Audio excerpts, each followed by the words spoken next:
Good morning. It is. My question is, I get this, but I go back and forth with believing, not believing. And my Believing or not believing law of attraction? Yes, I don't know why I sometimes forget. And my best friend passed away a couple years ago. And we were just so in sync with each other, almost like soulmates. I think we were brought in each other's lives to really, manifest. And life has been challenging since he's passed.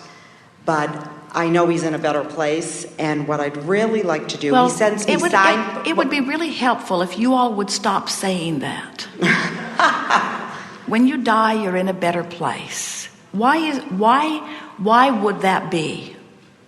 Or he's in a different form. Well, but that's not what you said, and that's not what you meant. He's in a better place. Let's talk about, because there's something really, a sticking point there. He's in a better place. Well, all that means is he's pure positive energy. He doesn't focus on lack. He's not in a better place. He's just better focused. Say it like it is. He's not in a better place. He's just more consciously focused. And he would say to you, you're in a better place. Because you're out here on the leading edge. You get the benefit of all that this is focused in a more specific, direct way. So it's what we were talking about earlier. It's, I want it and it feels good. I like to want when I'm lined up. I don't like to want when I'm not lined up. But it's not because you're in a better place. Take control. Say it like it is. My dead friend focuses more positively than I do. That's all you're saying. Now we can talk about something. Now we've got a valid premise to begin from. Too funny. Wasn't laughing. So what I would like is not to have the bittersweet, because he sends me signposts. I see them all the time. And I would like to have those and then not have that bittersweet reaction. Well, what he's saying to you is bittersweet means aligned, not aligned. Aligned, not aligned. So it happens with a lot of you. Your dearly departed are not gone. They're just pure positive energy. They're not worried about anything. They're not pushing against anything. They're not blaming anyone. They're pure positive energy. So when you think about them in a place of non-resistance, then you have that sweet, delicious connection. But almost as soon as that sweeps over you, it sort of sneaks up on you when you're not looking. You're not thinking about anything. Your mind is clear. Maybe you've meditated. Maybe you're basking. Maybe you just woke up. Something has happened and there's no resistance active within you yet. So because you've been asking, you fill up with that energy and it feels so good. And then you think, but you're gone. Right.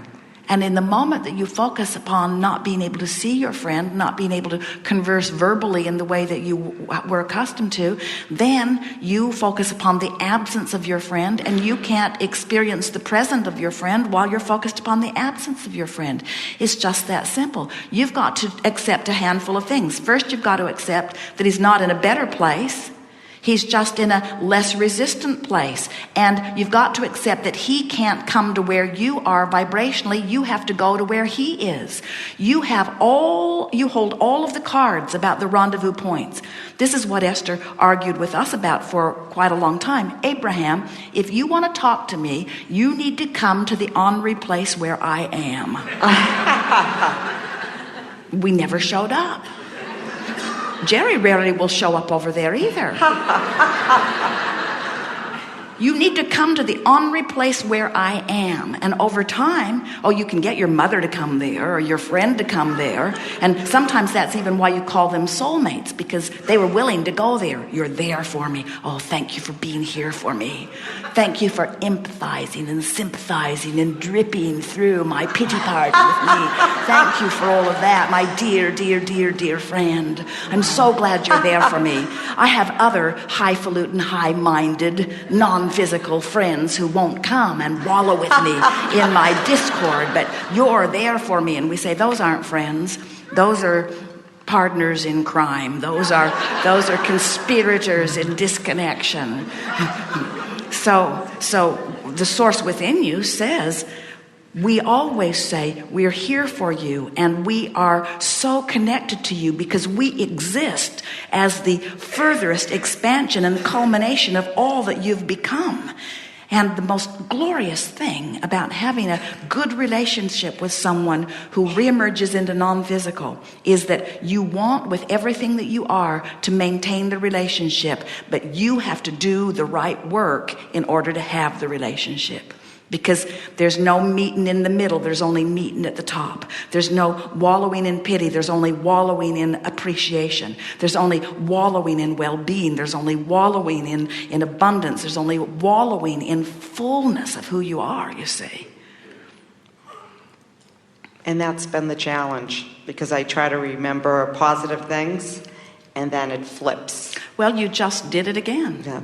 We just gave you the best description and answer to what you want. And I understand. That could ever been given, and you said, well, therein lies the problem. I can't focus. Therein lies the problem. I'm sloppy about my thinking. Therein lies the problem. I haven't practiced it enough that I've got any really good positive muscles going. I've been making friends with others who will come to the place with where I am. And now I've got a friend who won't do that. The best friend I've ever had. The soulmate who agreed with me when we came forth that we would show one another the power and value of alignment.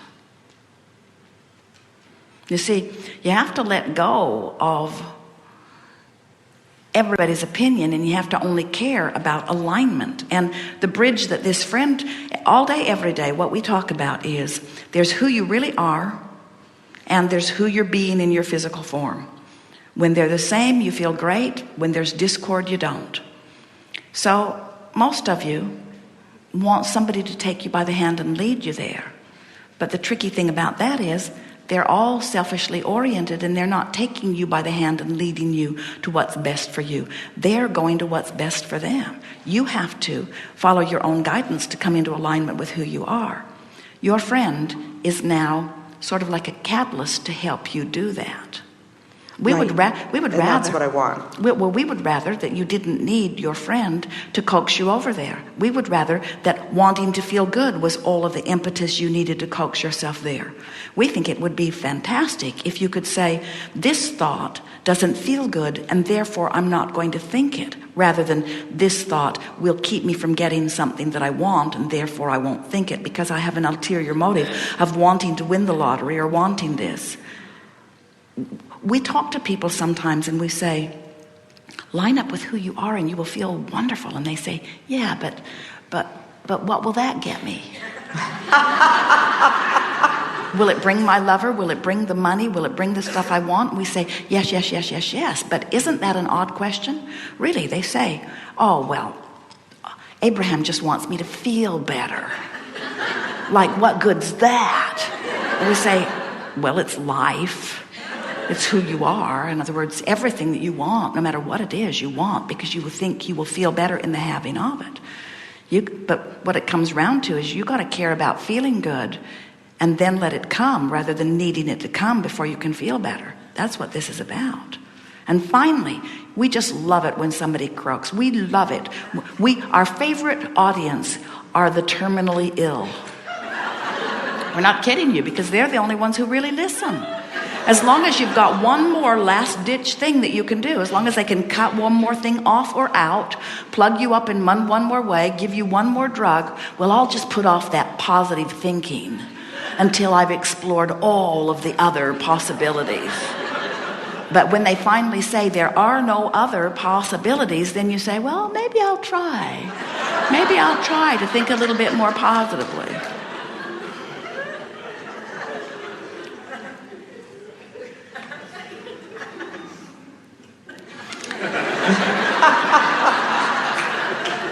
So you just have to tell a new story. And by telling a new story, you tell the good parts and leave the bad parts out. Just tell the good parts. It's like Jerry has been reading to Esther a bit while they're driving. Someone because they knew that he was in a circus when he was a teenager, they gave him a book about a circus, and he really enjoyed it. And so he is reading it to Esther, but he'd read ahead. He left all the gory parts out. He left the really vulgar parts out. He even edited. Esther kept saying, "Seems like there's a lot of words missing," and Jerry would say to her, "It's just as well. It's just as well." In other words, he's just giving her the best parts. It wasn't the circus he remembered. Well, it wasn't your circus. It wasn't your point of attraction. But that's beside the point. What we're getting at is edit your way through life. Tell the best parts of the story. So you tell the parts. You gave us some of all of it just now. That's all. Just guide yourself a little bit at a time. And do it because you want to feel better.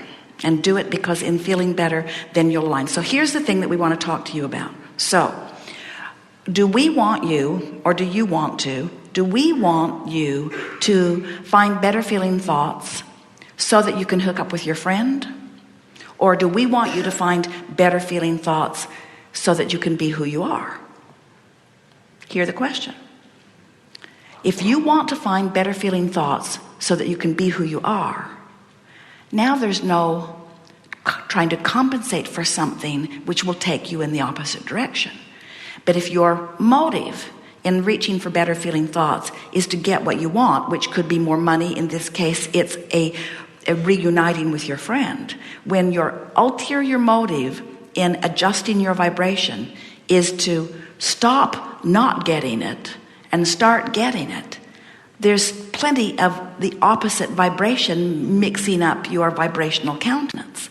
When you think the better feeling thought for the pure delight of feeling better, now you don't bring any of that other contradictory energy into it, and you get there faster. You see what we're getting at? Mm-hmm.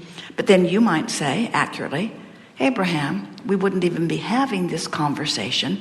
I wouldn't even be on a quest for better connection to who I am if I didn't have the ulterior motive of wanting to reunite with my friend. And we say, that's what we meant when we said those dearly departed serve as catalysts to help you do what you really need to do in order to be who you really are. And that was the relationship that you had. That was the agreement that you had. I'll go ahead. You'll miss me. You'll miss me so much, you'll do whatever it takes to be able to reunite with me. And when you do whatever it takes to reunite with me, you won't just reunite with me, you'll reunite with you.